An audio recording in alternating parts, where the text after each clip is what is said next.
बिस्मिल्लाहिर्रहमानिर्रहीम। अस्सलाम वालेकुम स्टूडेंट्स। आज का हमारा टॉपिक है Bronsted Lowry concept chemistry 10 class chapter number 2 में से ब्रॉन्स्टेड एंड ल्यूरी। जैसा कि आप नाम से समझते हैं कि ये दो मुख्तलिफ साइंटिस्ट हैं जिन्होंने केमिस्ट्री के अंदर जो है अपने कारनामे सर अंजाम दिए।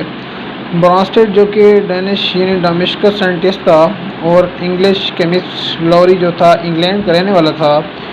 इन दोनों ने 1923 के अंदर जो है केमिस्ट्री के अंदर जो है एसिड एंड बेस को डिफ़ाइन किया और एसिड एंड बेस के मुतालिक जो है अपने कंसेप्ट जो है वो क्लियर करवाए। अब ब्रॉन्स्टेड ल्यूरी कंसेप्ट के मुताबिक हम एसिड की डिफिनेशन देखते हैं। द सब्सटेंसेस मीन्स आइंस और molecules donate proton is called acid. यानी वो अशिया या वो चीज़ या आइंस या मॉलिक्यूल जो क्या करते हैं, प्रोटॉन देते हैं, उसे हम क्या कहते हैं, ब्रॉन्स्टेड ल्यूरी कंसेप्ट के मुताबिक एसिड कहते हैं। आप एग्जांपल देख सकते हैं, हमारे पास हाइड्रोक्लोरिक एसिड है। हाइड्रोक्लोरिक एसिड जो है वो रिएक्ट कर रहा है अमोनिया के साथ। जैसे हाइड्रोक्लोरिक रिएक्ट करेगा अमोनिया के साथ तो आप देख सकते हैं कि हाइड्रोजन का जो वैलेंस शेल है उसमें किसी किस्म का कोई इलेक्ट्रॉन मौजूद नहीं है और हमारे पास अमोनिया के ऊपर जो है लोन पेयर ऑफ इलेक्ट्रॉन जो है वो पाया जाता है। अब लोन पेयर ऑफ इलेक्ट्रॉन्स की वजह से हाइड्रोजन क्या करता है, अमोनिया के पास मूव करता है। आप देख सकते हैं हमारे पास हाइड्रोजन जो है अमोनिया के पास मूव कर रहा है। अब जैसे ये हाइड्रोजन अमोनिया के पास आता है, ये लोन पेयर ऑफ इलेक्ट्रॉन ले लेता है। जैसे ये लेता है तो हमारे पास क्लोरीन के ऊपर नेगेटिव चार्ज आ जाते हैं और अमोनियम आयंस जो है वो बन जाता है। अब आप देख सकते हैं कि HCl जो है वो एक कर रहा है एज ए एसिड के तौर पे। क्यों? क्योंकि इसने एक प्रोटॉन डोनेट कर दिया किस चीज़ को, अमोनिया को। इस हिसाब से हमारे पास अमोनिया जो है वो बन गया। इस तरह आप सेकंड एग्जांपल के भी अंदर देख सकते हैं कि HCl रिएक्ट कर रहा है H2O के साथ, यानी एक्वस सॉल्यूशन है। अब जैसे हमने इस एक्वस सॉल्यूशन को आयोनाइज किया तो हमारे पास एसिड HCl जो एक मॉलिक्यूल है, इससे एक प्रोटॉन जो है वो निकलने के बाद हमारे पास क्लोरीन आयन बचा और साथ में हमारे पास हाइड्रोनियम आयन जो है वो बना। अब आप देख सकते हैं वाटर के अंदर एक प्रोटॉन जो है वो ऐड हुआ।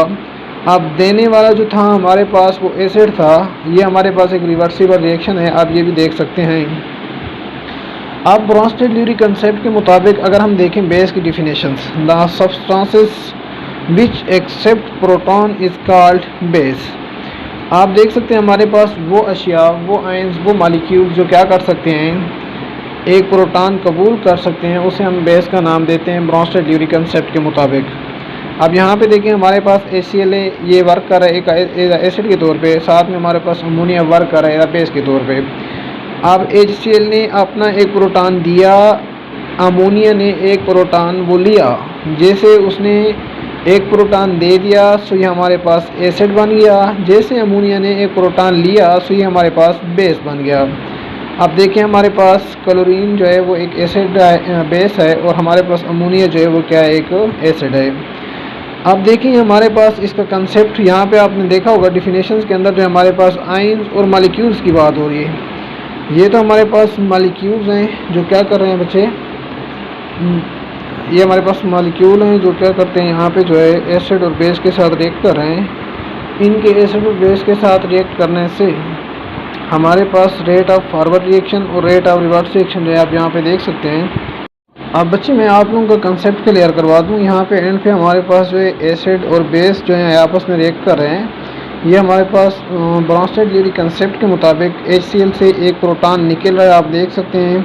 और जो प्रोटॉन दे रहे हैं उसे हमने एसिड का नाम दिया, जो प्रोटॉन ले रहा है उसको हमने बेस का नाम दिया। ये हमारे पास फॉरवर्ड रिएक्शन है, आप देखते हैं ये रिवर्सिबल रिएक्शन है तो इसमें फॉरवर्ड रिएक्शन भी वकूफ़ पज़ीर होगा और रिवर्स रिएक्शन भी वकूफ़ पज़ीर होगा। ये तो हमने मॉलिक्यूल्स की बात कर ली। अगर हम देखें आयंस को तो यहाँ पे देख सकते हैं हमारे पास क्लोरीन आयंस एक्ट कर रहा है एज अ बेस के तौर पे और हमारे पास अमोनियम आयंस एक्ट कर रहा है एज अ एसिड के तौर पे। अब जैसे क्लोरीन आयंस जो है बेस का रिएक्ट करता है और अमोनियम आयंस जो ये एसिड का रिएक्ट करता है, कैसे करता है? बेसिकली जब ये रिएक्टेंट्स रिकम्बाइन होते हैं तो अमोनियम से एक प्रोटॉन निकलता है, निकल के क्लोरीन के पास जाता है। तो अब अमोनियम ने एक प्रोटॉन दे दिया सो ये एसिड बन गया। अब क्लोरीन ने एक आयंस जो है प्रोटॉन जो है वो ले लिया सो ये बेस बन गया। सो इस तरह हमारे पास जो है आयंस के अंदर जो है प्रोटॉन एसिड और प्रोटॉन बेस की जो है वो क्या होती है, डिफिनेशन होती है। आई होप कि आप लोगों को ये लेक्चर समझ आ गया होगा। अगर किसी भी किस्म का कोई मसला है तो आप लोग कमेंट्स में पूछ सकते हैं। इंशाल्लाह आप उनके क्वेश्चन का सूरत में जवाब दिया जाएगा।